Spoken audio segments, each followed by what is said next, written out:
കണ്ണൂരിലെ നിയമനം പിണറായി സർക്കാരിന് കുരുക്കായി മാറുമോ? കണ്ണൂർ ജോഗ്രഫി അസിസ്റ്റന്റ് പ്രൊഫസർ നിയമനം കൂടുതൽ ക്രമക്കേടുകൾ പുറത്ത്.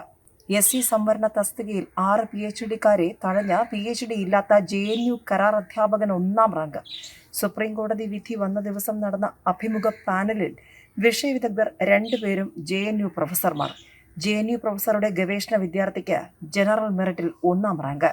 കണ്ണൂർ സർവകലാശാല മുൻ വൈസ് ചാൻസലർ സുപ്രീം കോടതി വിധിയിലൂടെ പുറത്തായ ദിവസം വിവാദമായ ജോഗ്രഫി അസിസ്റ്റന്റ് പ്രൊഫസർ നിയമനം നടത്തിയതിൽ SC/ST സംവരണ തസ്തികയിലും ക്രമക്കേട് നടത്തിയതിന്റെ തെളിവുകൾ പുറത്തുവന്നു.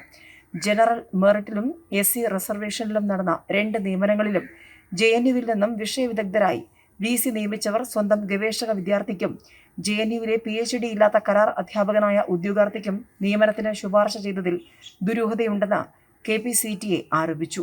1-ാം റാങ്ക് ജനറൽ മെറിറ്റിൽ നേടിയ ഉദ്യോഗാർത്ഥിയുടെ ഗവേഷണ ഗൈഡ് അഭിമുഖ പാനലിൽ ഉൾപ്പെട്ടത് നേരത്തെ തന്നെ വിവാദമായിരുന്നു.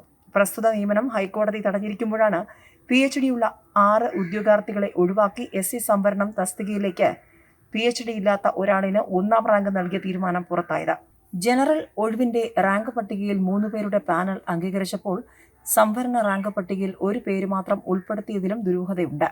ഉന്നത വിദ്യാഭ്യാസ മേഖലയെ വെല്ലുവിളിച്ച് മുൻ VC ഗോപിനാഥ് രവീന്ദ്രൻ ഡൽഹി യൂണിവേഴ്സിറ്റിയിൽ നിന്നുള്ള വിഷയ വിദഗ്ധരെ ഓൺലൈനായി പങ്കെടുപ്പിച്ച് നടത്തിയ എല്ലാ നിയമനങ്ങളും പുനഃപരിശോധിക്കണമെന്ന ആവശ്യം വിവിധ മേഖലകളിൽ ശക്തമാണ്. സേവ് യൂണിവേഴ്സിറ്റി ക്യാമ്പയിൻ കമ്മിറ്റി ഇത് സംബന്ധിച്ച് നിവേദനം ഗവർണർക്ക് നൽകിയിരിക്കുകയാണ്. Doctor Suresh K, doctor Jinsy PP, doctor Shimod KP, doctor Sarathchandran, doctor Suresh S, doctor Raveendran S, Balakrishnan Padmavathi എന്നിവരാണ് റിസർവേഷൻ തസ്തികയിൽ അഭിമുഖത്തിന് ഹാജരായത്. ഇവരിൽ JNU കരാർ അധ്യാപകനായ PhD ഇല്ലാത്ത ബാലകൃഷ്ണൻ പത്മാവതിക്കാണ് 1-ാം റാങ്ക് നൽകിയത്.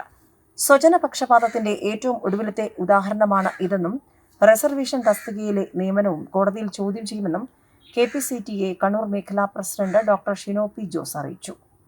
സംസ്ഥാന general secretary doctor Premachandran Kizhooth, സംസ്ഥാന വനിതാ cell convenor doctor P. Prajitha, മേഖലാ secretary ES Latha, liaison officer doctor V. Prakash എന്നിവർ സംസാരിച്ചു.